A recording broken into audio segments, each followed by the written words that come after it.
Hello everyone, this is me, Sir Alexis, and welcome to Grade 8 Math class.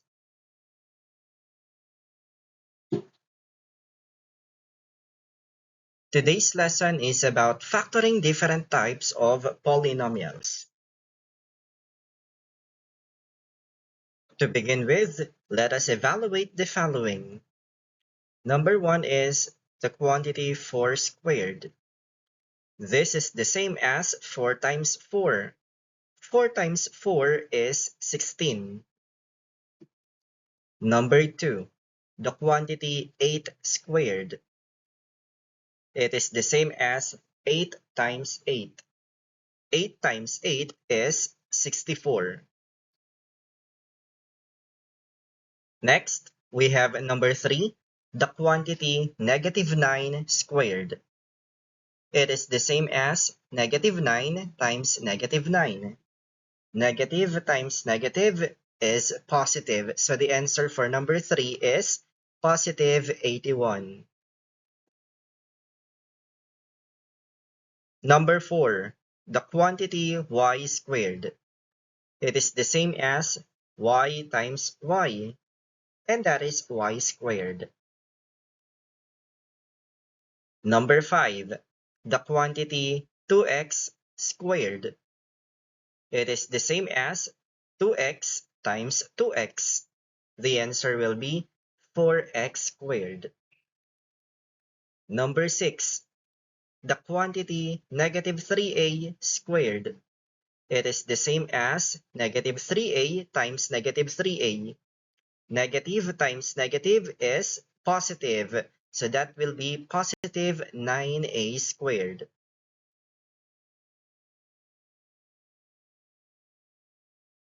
How about if like this? Let us try to find the square of x plus y. Okay, so we already know on how to square the binomial because this is squaring a binomial. So for number 7, the answer will be x squared plus 2xy plus y squared.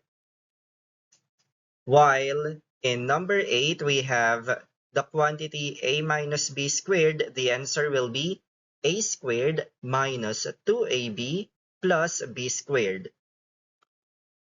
Ang tawag dito sa number 7 at 8 ay square of binomials because we are getting the square of the binomials.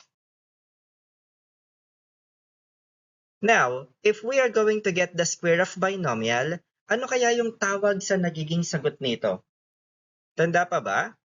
Okay, that's correct. That is PST or perfect square trinomial. Now, there is a question here. Is this correct? Explain your answer. So the quantity x plus 4 squared is equal to x squared plus 16. What do you think? Okay, this is incorrect because squaring a binomial here is not correct. Okay, because we have the quantity x plus 4 squared, alam natin na ang nagiging sagot kapag ka nag-square tayo ng binomial, unang-una ang sagot ay dapat perfect square trinomial. Nakikita natin na ang sagot is also a binomial. So this is incorrect kagad. So the correct answer here is x squared plus 8x plus 16. Kulang siya ng term dito.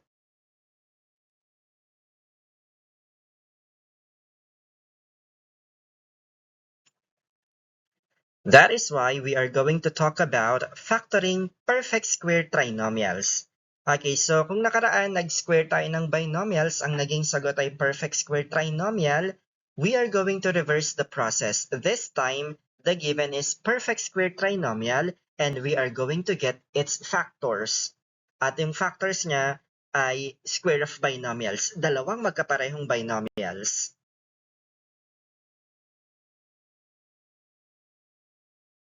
What will be the answer here? Please complete the sentence. Blank is the result of squaring a binomial. Very good. That is a perfect square trinomial. So, how to recognize a perfect square trinomial? Kasi hindi naman lahat ng trinomial ay perfect square trinomial.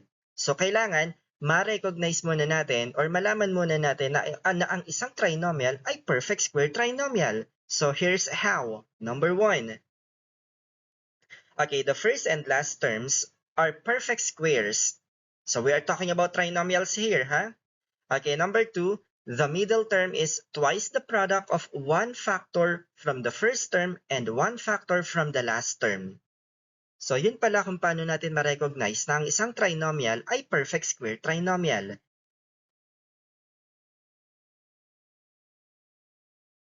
Now, after knowing that the trinomial is a perfect square trinomial, ito naman yung paraan kung paano natin mapa-factor yung perfect square trinomial. Una, get the square root of the first and last terms. Number 2, list down the square root as sum or difference of two terms. Okay, let's see. Okay, perfect square trinomials. We have,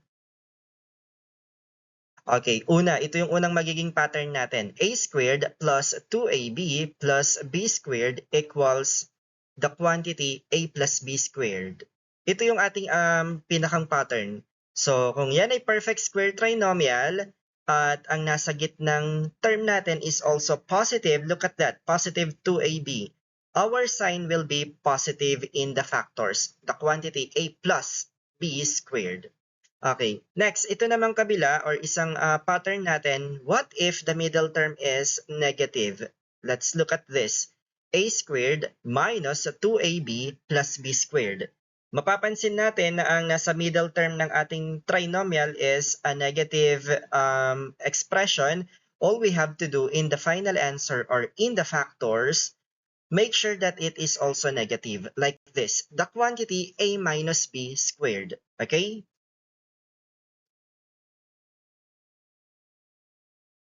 Okay, let's take this example, x squared plus 8x plus 16.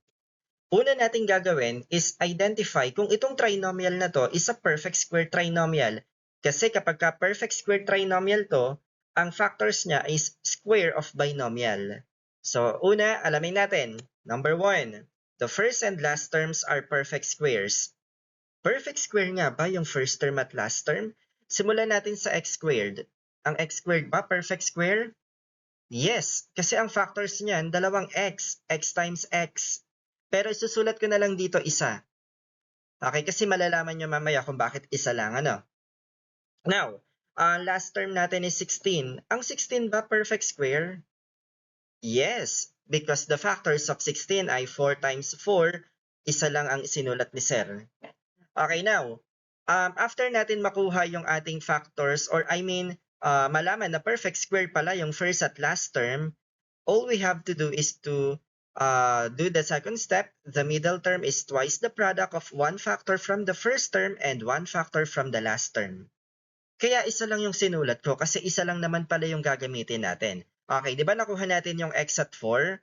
Dapat daw itong x at 4, i-multiply pa natin ito sa 2, at kung yung sagot dun sa tatlong yon ay maging katulad ng nasa middle term na 8x, therefore, this trinomial is a perfect square trinomial. Tignan nga natin. Okay, itong x and 4, i-multiply pa daw sa 2. Tignan natin. X times 2. 2x. 2x times 4. 8x. At yung 8x ay saktong nasa gitnang term ng ating trinomial. Pag sumakto yon, ibig sabihin yung trinomial natin is a perfect square trinomial. Kung sakali naman na hindi magsakto sa gitnang term, hindi siya perfect square trinomial. Nakuha? Okay. Ngayon na nalaman na natin na ito ay perfect square trinomial, i-factor out na natin to. Para naman ma-factor natin, ito yung steps natin. Una, get the square root of the first and last terms. Okay, get the square root of the first and last terms. Ang first term natin ay x squared. Ang square root niyan ay x. Ang 16 naman, ang square root ng 16 ay 4. O, edi itong nasa unang ginawa lang natin, yung nasa baba ng x squared na x at saka yung nasa baba ng 16 na 4, yun pala yung ating gagamitin. Yan. List down the square root as sum or difference of two terms. So gagamitin natin yung x at saka 4 para ma-factor out itong trinomial natin. At nakalagay dito, pwedeng sum or difference. Nakadepende ito sa trinomial. Kung ang gitnang term is positive, we will use plus 4. If yung gitnang term is negative 8x, ang gagamitin natin is minus 4. So nakadepende sa trinomial. So dahil lang nasa gitnang term natin is plus 8x, so this will be positive. Okay, don't forget also that the result of perfect square trinomial is square of binomial. So we will make or we will add exponent 2 kasi ang ibig sabihin niyan, nagmumultiply tayo ng dalawang x plus 4. Therefore, x squared plus 8x plus 16 equals the quantity x plus 4 squared. Ito yung factors niya.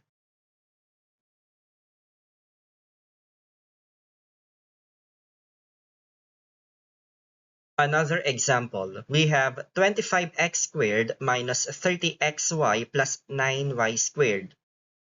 Okay, itong trinomial na to ay hindi pa natin alam kung perfect square trinomial ba or hindi. Para malaman natin, we are going to follow 2 steps. Una, the first and last terms are perfect squares. Perfect square ba ang 25x squared? Tignan nga natin. Ang 25, yes, that's true because the factors of 25 are 5 times 5. As well as x squared. Ang factors ng x squared ay x times x. So therefore, one of the factors of 25x squared is 5x. Also, itong 5x na to is the square root of 25x squared. Okay, yung dulo naman. Ang 9y squared ba perfect square? Yes, because the factors are 3y times 3y. Itong 3y na to, square root din siya ng 9y squared. Okay, now, the middle term is twice the product of one factor from the first term and one factor from the last term. Okay, pagkada pinag-multiply natin yung sagot natin na 5x at saka 3y, kasama pa yung 2 kasi nakalagay dito twice the product. Dapat daw ang sagot ay nasa middle term, which is 30xy. Try nga natin, i-multiply na natin itong dalawa. 5x times 3y, ang sagot ay 15xy. I-multiply pa daw natin yung 15xy sa 2. Sige nga. Okay, 15xy times 2 is 30xy. Sumakto sa gitna. Okay, sasabihin nyo negative 30xy to. Okay, okay lang yon. Mamaya natin papakialaman yung sign nitong 30xy. Okay? Ngayon, dahil nagsakto siya sa gitna, ibig sabihin yung ating trinomial is a perfect square trinomial. Ngayon, alam na natin na perfect square trinomial siya. Ang gagawin na natin is ipa-factor out na natin siya. Unang step, get the square root of the first and last terms. Alam na natin yung square root ng first term. Ang square root ng 25x squared ay 5x. Ang square root ng 9y squared ay 3y. Okay, kaya yun yung nilalagay ko kanina pa na sa baba ng 25x squared at saka ng 9y squared, yung square root na niya or one of the factors. Now, ito yung 5x at saka 3y. Ang gagawin natin dito manggagaling yung final factors natin. List down the square root as sum or difference of two terms. Dahil 5x at saka 3y yung nakuha natin, yun yung magiging terms natin inside the parentheses. At yung sign between them, nakadepende sa middle term ng trinomial. Yun. Nakita natin na ito ay negative 30xy. The sign is negative. Therefore, in our final answer, the sign between them is also negative. That would be the quantity 5x minus 3y squared. Don't forget the squared because this is perfect square trinomial. Ang nagiging factors niyan ay square of binomial. Therefore, 25x squared minus 30xy plus 9y squared is equal to the quantity 5x minus 3y squared.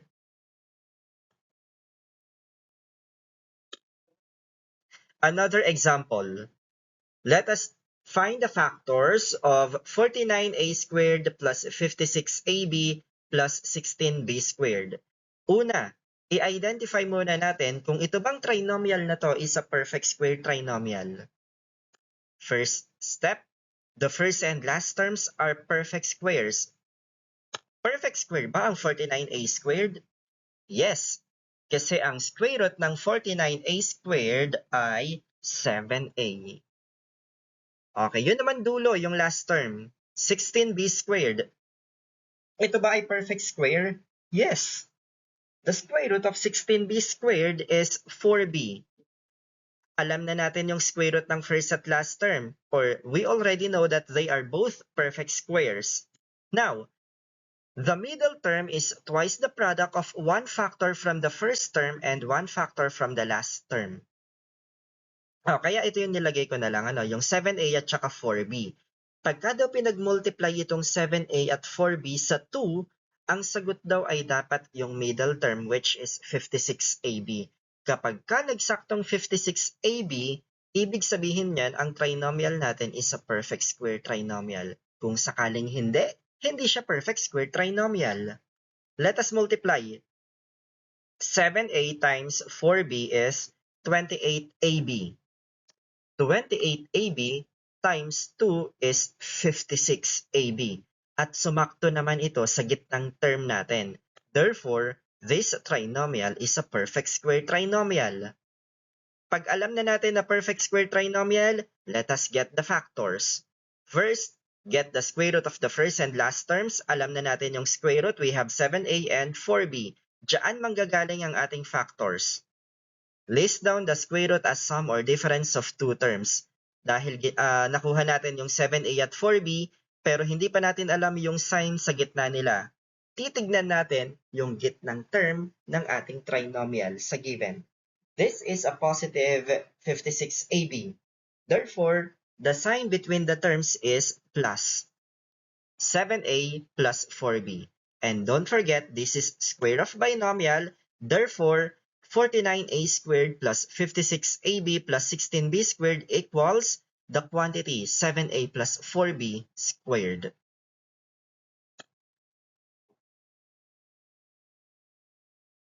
Okay, let's try this.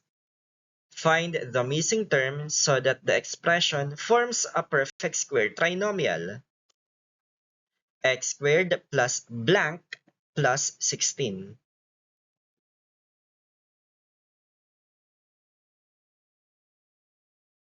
Okay, so ang gagawin naman natin dito, ang sabi kasi sa instruction, hanapin daw natin yung middle term nito para masabi na yung trinomial natin is a perfect square trinomial. Paano nga ba mangyayari yon? So alam natin na dapat, para malaman natin kung perfect square trinomial ang given, alam natin na yung first at saka last term ay parehong perfect square. Tignan nga natin, anong square root ng x squared? Okay, that is x. Anong square root ng 16? 4. Itong x at saka 4, kapag ka daw i-multiply natin by 2, yun yung magiging middle term. So kapag ka minultiply natin tong x at 4 by 2, ang magiging sagot ay yung middle term natin. So tignan natin. X times 2 is 2x. 2x times 4 ay 8x. So therefore, the missing term is 8x to make it a perfect square trinomial. Oh, ganun lang pala. Let's try this. Find the missing term so that the expression forms a perfect square trinomial. B squared minus 18b plus blank. Okay, so ngayon pala, ang given natin is meron pa ring missing term. Pero yung missing term hindi na sa gitna katulad kanina. Paano naman kaya kapag ka ang missing term is yung dulo? Ano ang gagawin natin para maging perfect square trinomial itong b squared minus 18b plus blank? So let's try to figure this out.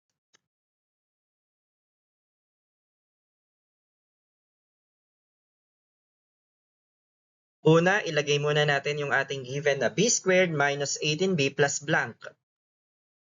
Alam natin na yung middle term, so ito kasi yung concept na alam natin eh. Yung middle term is the product of the square root of the first term and the last term times 2. Kaya nagiging, katulad nito, negative 18b. Pero ngayon, Yung dulo kasi yung nawawala, so hindi natin alam kung paano ang gagawin. So, all we have to do is to replace first this question mark as x. Pag nakuha natin yung x, yun yung magiging value natin dito sa last term. Okay? So, we have, i-multiply natin tong tatlo. B times 2 times x. Kapag kami multiply itong tatlo, ang sagot ay yung gitna. Yung gitna natin is 18b, tama? Disregard muna natin yung negative sign dito because we are talking about perfect square trinomial. Okay, pag pinag-multiply si b times 2 times x, 18b ang nagiging sagot. So let us simplify this. b times 2 is 2b times x, 2bx equals 18b pa rin kasi wala pa tayong ginagawa. Ngayon, ang hinahanap natin is value ng x. So we can divide both sides by 2b para ma-cancel out yung 2b at matitira na lang si x. Yan. Kasi x ang hinahanap natin so tanggalin natin yung 2b. So dahil ganyan ang nangyari, x equals, kasi x na lang matitira, tanggal na si 2b. So napakabilis pala kasi x na kagad Ito na yung hinahanap natin. So we have 18b divided by 2b. Pwede muna nating ma-cancel out si b. And then 18 divided by 2 is 9.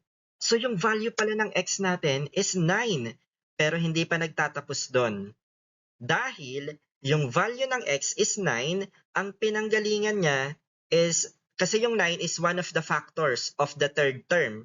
So dapat i-square pa natin siya, which will become 9 times 9 or 9 squared is 81. Okay, therefore 81 is our answer. Because if we will analyze this, yung square root ng 81 is 9. Yun yung nakuha natin sa pagsosolve kanina.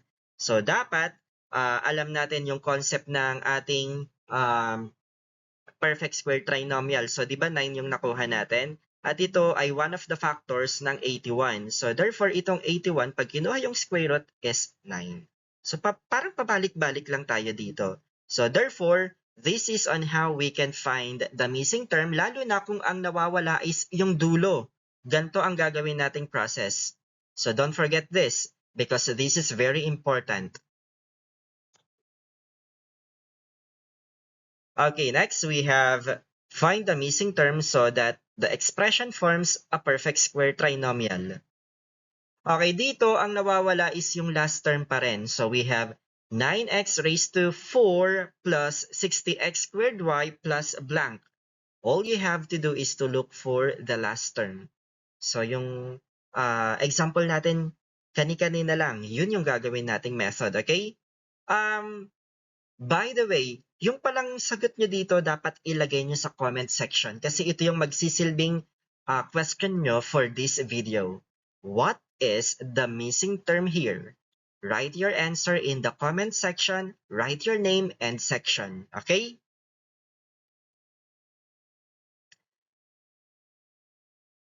And that would be all for today. Thank you so much for watching this video. I hope you learned something about factoring perfect square trinomials. That's all and see you on my next video. Goodbye!